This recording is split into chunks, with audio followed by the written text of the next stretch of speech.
Right. This is Graeme doing Gillian's hair. Gillian's wanting to be filmed today, and Graeme's doing a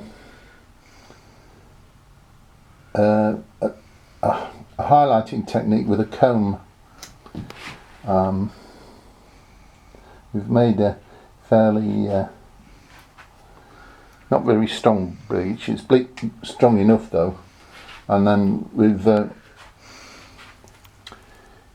fastened the clips up so that we can let a section down, so that we can add to the highlights as we go along.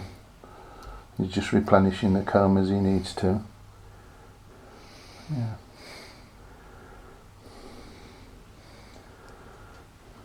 Yeah. Gillian, you're interested in westerns, or would you call them those, or yes, the published ones are westerns, definitely.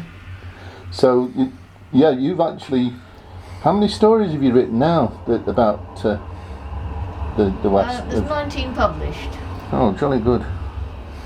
And have you got any favourite movies as well, or have you seen any films which have inspired some of your stories, or?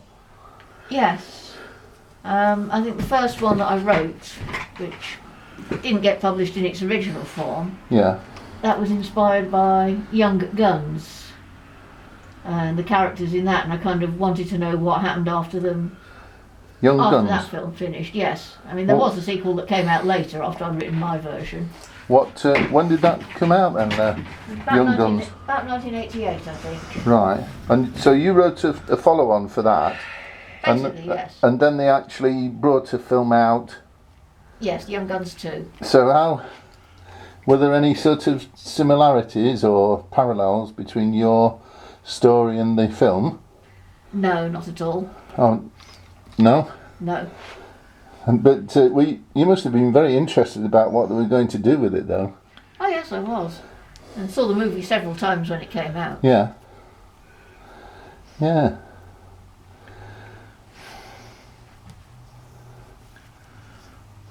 And go on. The final scene, or one of the things that inspired me to write the third of the Silvermine stories, I'd already written 2 stories about these 2 characters. Yeah. In the first book, they acquire a silver mine. Yeah. Or rather,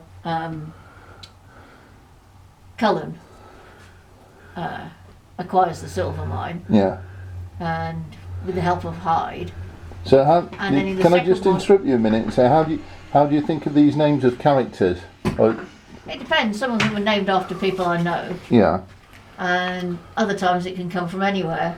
All right. So can I be in your next book then? Probably, or at least your name anyway. What will I be? What character will I be? I don't know yet. Will I be the first hairdresser in the Wild West? Well, there is a scene in Darrow's Gamble where one of the characters goes to the barber's. Oh. Not a lot happens, but he does go to a barber shop. Yeah. But what kind of outcome would happen if you were like a bit camp in a wild western town? You know, would they take you down and hang you, or would? Probably not. Right. It depends. I heard a joke once, and this guy who was homosexual went into a bar because he was thirsty, and he spoke in a real effeminate way, you know.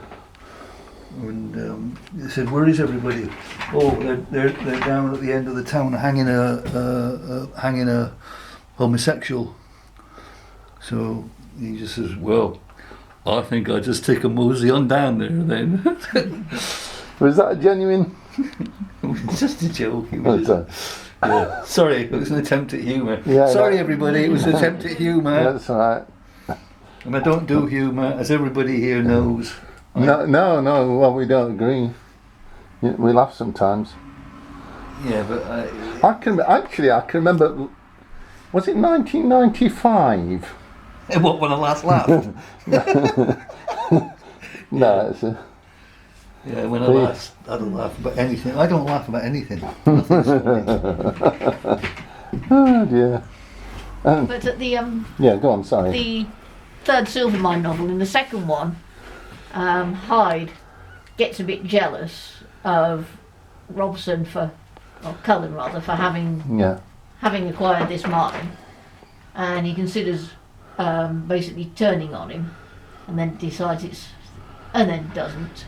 Yeah. And in the third one, I was sort of thinking about the two characters vaguely, and then I remembered the ending of Blake's 7, where Avon confronts Blake after they've been separated for a while, and they have the confrontation, and Avon's pointing a gun at him saying, "Have you betrayed me?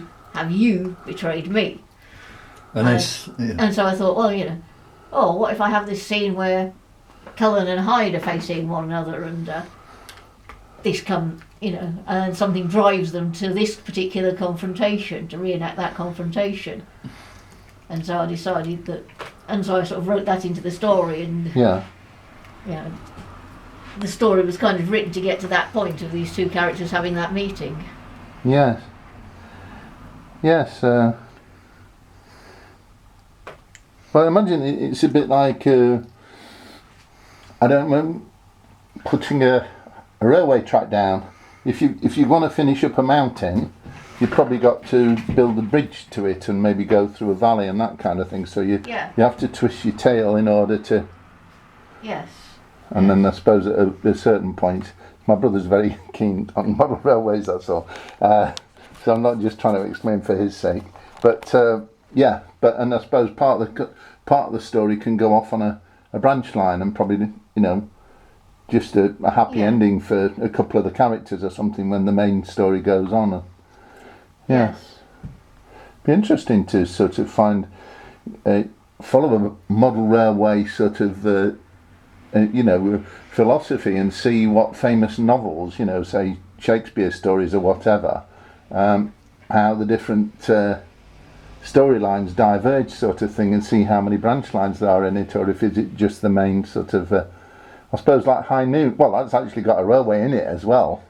High Noon. Well, High Noon's a fairly direct story. Yeah. It's fairly compact. In the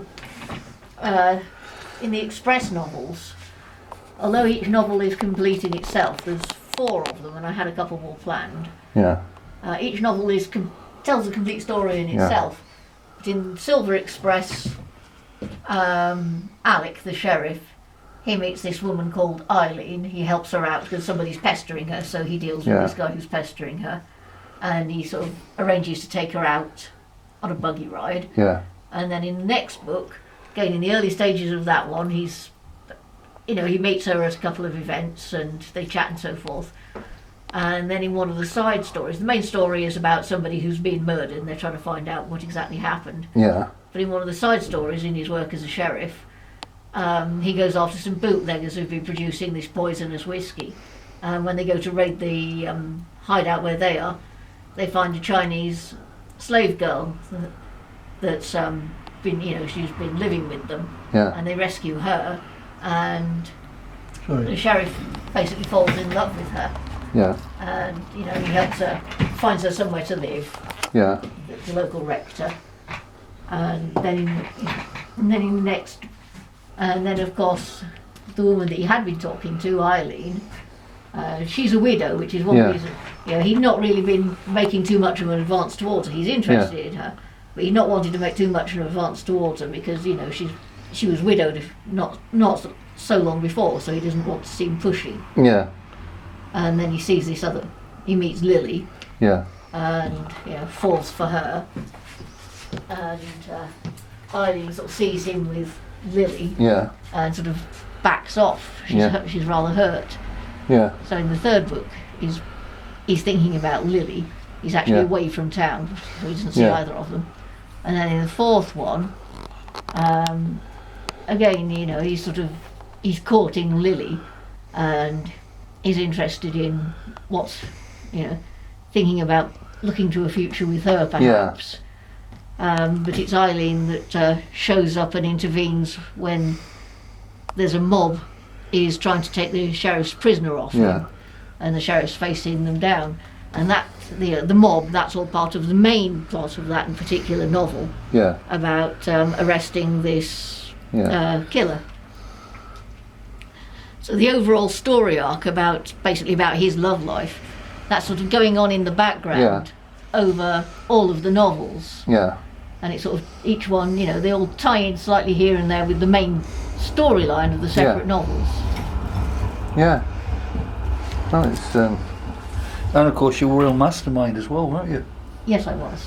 She was on Mastermind twice. 3 times.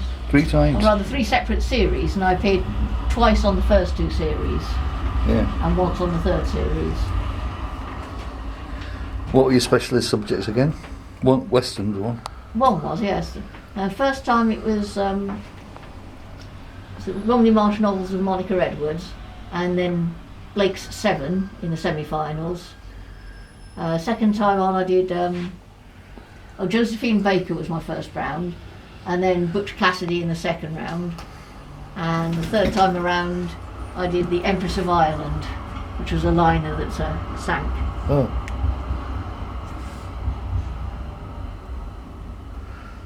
It was a lot of fun. Yeah, It was yeah. a lot of hard work, but it was fun as well.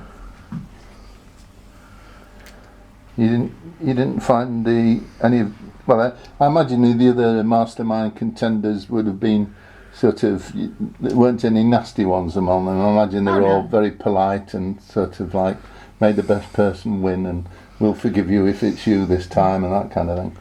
I think I can't remember which one it was. It may have been the first one. As we were sort of, coming onto the into the studio and sitting down and so forth, and the stage manager, the floor manager, I think, not stage manager. She was sort of telling us, giving us an idea of what was going to happen, and she said, and at the end when John announces the winner, applaud like you mean it. Yes. And before the show starts, before recording starts and so on, they have a warm-up man. We think. Comedian. I think it was Ted Robbins. Somewhat familiar anyway. But yes, so he came on and they have there is an audience Ted there. Ted Robbins. Not Ted Rogers. No, definitely not Ted Rogers. Okay, fair enough.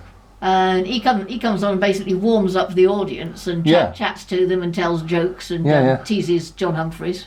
Yeah. Do you know? Can you remember any of the jokes? Nothing very specific at this date. No. Were they funny? Oh yes, he was very good. Oh well, I wouldn't have liked them then.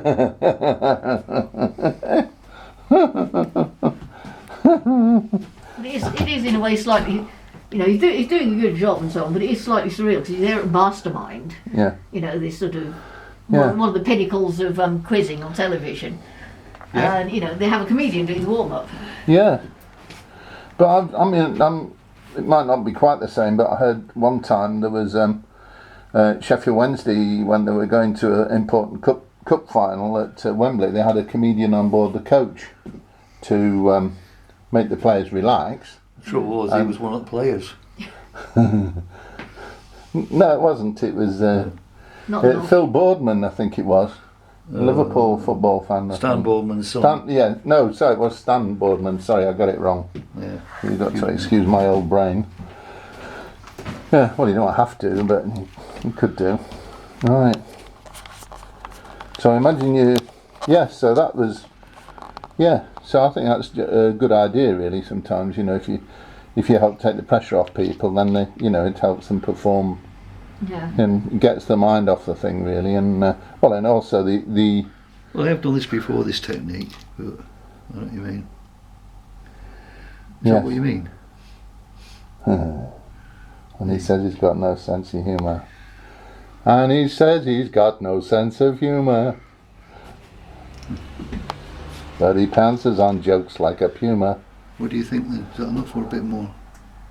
What, me? Well, both of you.